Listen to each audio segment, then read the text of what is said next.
If ever there's been a prophetic song, this is it. In 2001, P. Diddy and G-Dep released a song called Let's Get It. Diddy features on the second verse where he opens up by saying this. I run this city, send the cops, DA defense to come get me. Send the cops, DA defense to come get me. And ironically, the number 24 on Diddy's jersey was the year he was arrested. Diddy continues his verse with a not so subtle warning to his peers. Cats wanna leave me for dead, you're coming with me. You're coming with me. Coming to the end of his verse, Diddy suggests a possible hiding place. Hide out in Asia. That's good. The craziest part of this story is, Diddy didn't even write his verse. 50 Cent did. Make this money. Oh, the G-Dep joint. Yeah. You wrote that? And to top things off, 50 also wrote Diddy's verse on the I Get Money remix, where he has him saying this. Bo knows, but Diddy did it. Shootouts, coastal beef, shit, Diddy did it. God damn. Niggas spent Christmas in jail. Y'all believe Gypsy Rose Blanchard puts her man in a crate, allegedly? Y'all got to watch this. Hey guys, I let Ken out of his crate today, took him on a car ride, and now we're gonna do some nursery shopping. Babe, you're walking so fast. Where you going? Get back here, you little bitch. Please send help. Someone is enjoying being off leash a little too much. I miss my family. Oh my god, wait, these are so cute. I wonder if they come in pink. Or, you guys, I know I'm supposed to be nursery shopping, but when in Rome. Wow, those look sharp. Wow, these would look so great in Christy's kitchen. If I play along, can I have my cell phone back? You'll be lucky if I let you sleep at the foot of my bed, bitch. Always a bridesmaid, never a bride. Guys, let me know what you think in the comments. There's just so many options. Another video that Case Studies did. I'm going to put Case Studies down below. I'm going to also put the YouTube channel. Y'all need to go follow Case Studies. He is hilarious. His videos crack me up every time, and you can't tell me this one didn't tickle you.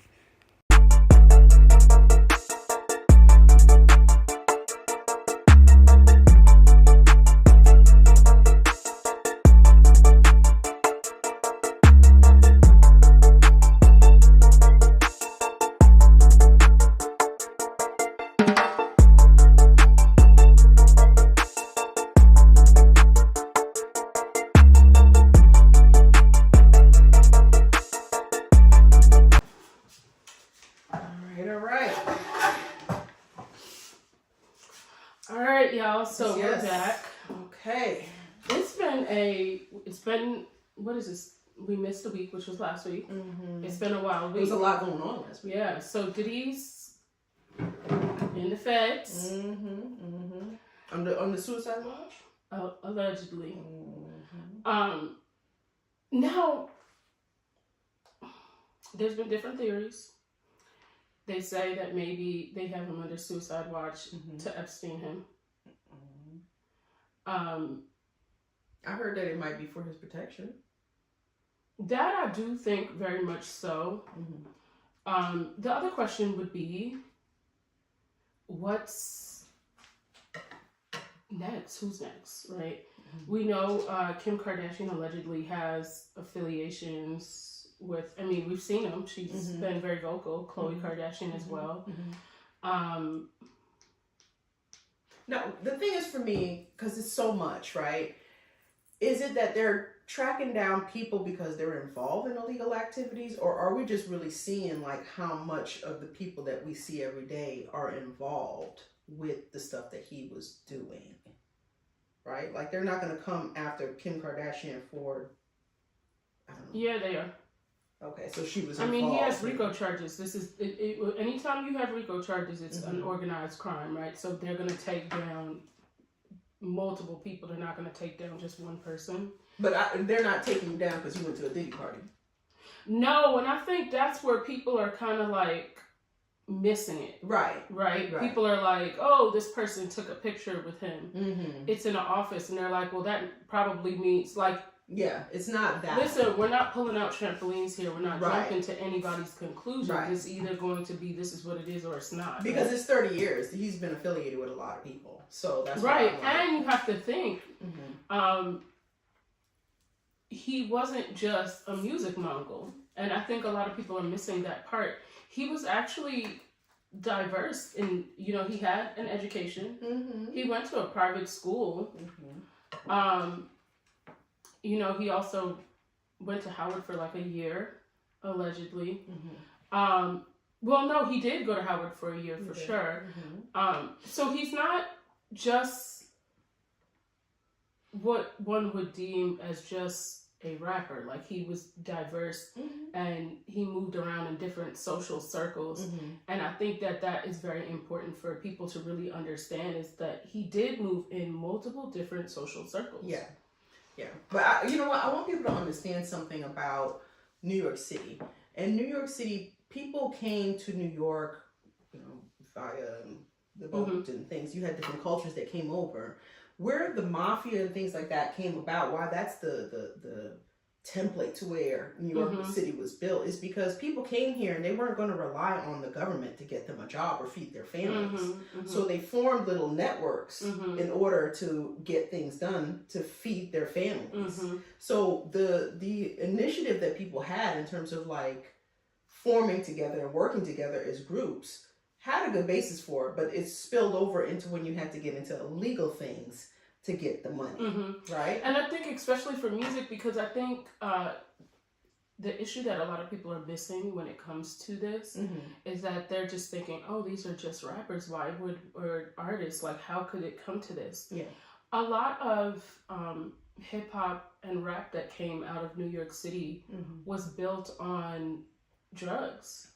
A lot of it was being funded by drug dealers, these big time drug dealers. And why? Because they couldn't go to the bank to get funding. Not only that, this is shortly after the crack epidemic hit New York City.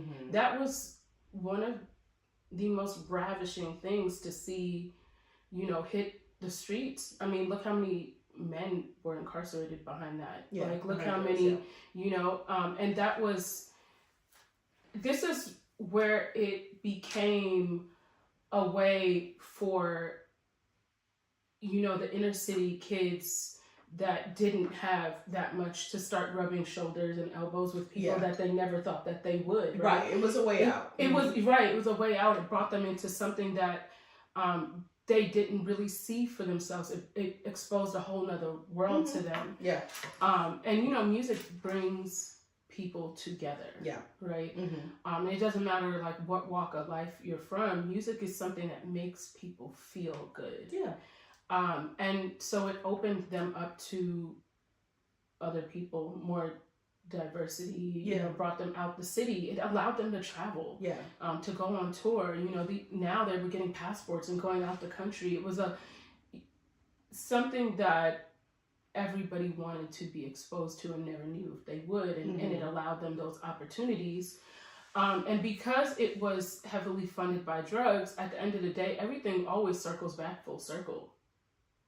Well, I've said this, 80s, what we came out, I mean, you know, we started in the 70s, but 80s we really came out. It was cool. It was, you know, it was us. It was our culture. But the 90s is where we really had the corporations looking at us now. Yes. And of course, when you start getting into that, that's a whole nother level there. You know, that's where things really started to get mainstream. But it stopped being about just the music. Right, because at the end of the day, too, I think a lot of people don't realize these artists were making cents on the CDs and the cassettes that they were selling. Cents. The songwriters and the producers were really the ones making the money. Yeah. They were making their money off tour. Yeah. Right? Now, when you go on tour, what happens? Because you're out long hours. You have to be up to perform 2 and 3 shows. Right? And then after those shows, there's after parties that you're supposed to attend, right? What are you doing? Right? Drugs is a part of that, right? And then the women too. That too. That's a part of the industry, because now you've made it. So you can buy whatever you want. And part of success is to them in that industry was just having women. Yeah. Right? Because where they thought they would never be able to have and be able to dictate what they wanted, they were in the catbird seat. And so it came with that. And I think a lot of people are like, well, how does it cross over into drug trafficking and prostitution. Like that is part of that industry. And we've said that like records ain't really selling like no, that anymore, no. you know? And even at the end of the day, you look at it, it was, aside from that, all of these rappers were always involved in something else. Yeah. Aside from that, if they didn't have, like, when Jay-Z came out with Rockaware, like if you think about it, at one point they were all coming out with clothing lines, so they were trying to get away from that. But at the end of the day, what was always selling? Well, there was a major, I don't want to say specific, but a major label that went down. Why? Because they were laundering money for a big time drug deal on the streets. Yes. But what we saw, we listened to the music, we enjoyed it, whatever it is, but that's what was really going on. Right. And people don't even understand, like, there's with these big entourages and things, like, people are hungry. Yeah, everybody. And if I could get you to do something for me and just drop you $5,000, and you will go do whatever it is. For me. Yeah. It was it definitely. Well, and you're kind of seeing that now, right? Because seeing how things are falling out. But what I think is very interesting, and I think one of the things that people are not realizing with Diddy. And I feel like this is going to be a sticky subject, but a lot of people feel as though, oh, well, they're getting him, but there's other people of other nationalities or ethnicities that aren't being caught, right? I don't feel like that's any longer an excuse for Black people. And the reason why I say that is, if you know the game, you play by the rules. Yeah. If you know the rules are different for you, and either way it's wrong, no matter what color your skin is, you need to be charged. Listen, and we're in a receipts society, right? Okay, so if you know you're doing something, make sure you have your receipt just in case they come say something to you. And also, what I think is very interesting is that Diddy has recorded a lot of his interactions with people. And he did that to basically have that over their head. But that's the very thing that has him locked up. Yeah. Just thought he wasn't going to get caught. Did you hear that he wants to testify? Yes. That, I think, is... To me, it says he's guilty. It's his demise. That's his demise. What person testified for themselves that came out?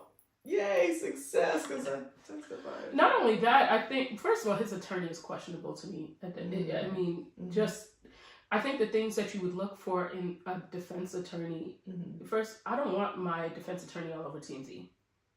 Okay, so he did the downfall of Diddy that they put on Tubi.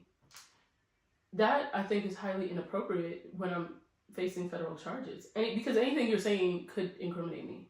They asked him, did he have 1,000 bottles of baby oil? His attorney said, well, I don't know. What would you need? Yes, you're the attorney. You're supposed to be the man with the answers, sir. I don't know why. Yeah, right, sir, that's my point. I think the attorney needs an attorney to defend him. Because were you at the party, sir? Clear the air for me. I'm just saying. Okay, listen, everybody can be bought. They're not going to have the answer. They just get paid. I think at this point, for him to continually say that he's innocent, what he really needs to focus on is how to get the least amount of time. Yeah. It's not if you're innocent or guilty, so we know you're guilty. Yeah. Now, what beyond this, what's going to get you the least amount of time, that needs to be the focal point. I think they're focusing on the wrong thing. Well, that's also their job, too.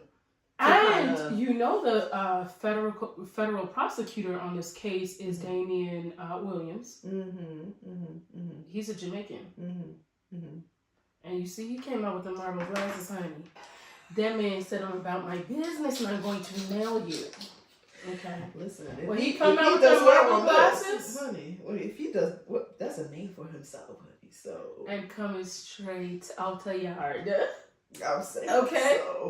So you already don't play. So I think this is something that and he has prosecuted like other major cases, but I think this will be probably one of the biggest highlights of his career, which is why I think it's funny that people were saying, well, do you think they're going to offer Diddy a plea deal? Well, no, for multiple reasons. But I think when you think about it as a prosecutor and a judge, this will be the highlights of their careers. This will be something that they can make books on. Listen, how did you take down the hip hop industry that was backed by drugs and prostitution? And like, these are things that people are going to want to read about this. Think about it. Kim Porter's book released, what everybody wanted that book, right? This is going to be that from the judge's point of view, from the prosecutor's point of view that dug into this, that it's going to be the highlight of their career because this hip hop was a movement. Yeah.